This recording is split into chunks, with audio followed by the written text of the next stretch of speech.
at symbols, I can tell you the dates and the times. And so you see the star, right? But that star wasn't a part of our way of life. It was introduced to us. When we look at the stars, because as Lakotas, we are a Star Nation people, in the seventh stage of life, we head back up because we believe in reincarnation. So we head back up to the skies, which is a common belief amongst many people, right? You go back, some people call it heaven, some people call it the Wakche. We talk about Oyate, you know, this is the Star Nation people that exist up above.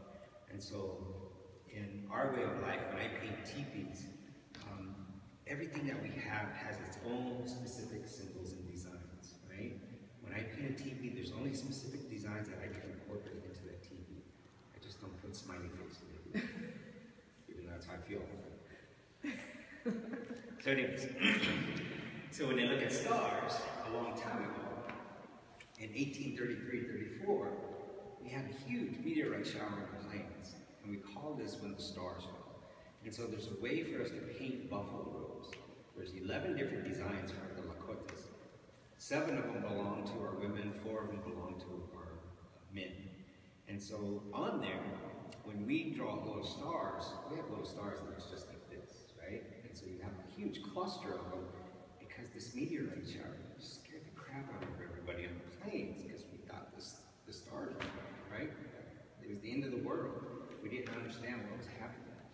But because of this most significant event, this was actually placed on about 90% of the buffalo robes, all over throughout the plains.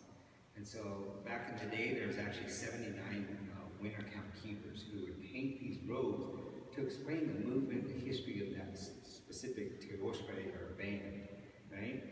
And so he was the historian, but he was so revered, he was so, the people protected this guy, right?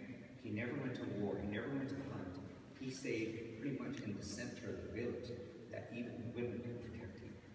This is how important he was for the people. And so every year he would gather with all the leaders, and then they would sit down and discuss what was the most significant event to be placed on a winter count, right, on this road, because they show a little icon. And so after we leave here, we're going to go to the Myoborn, and I'm going to show you a winter count that Susan and I in our class has created. And so next week, we're going to paint on this road. So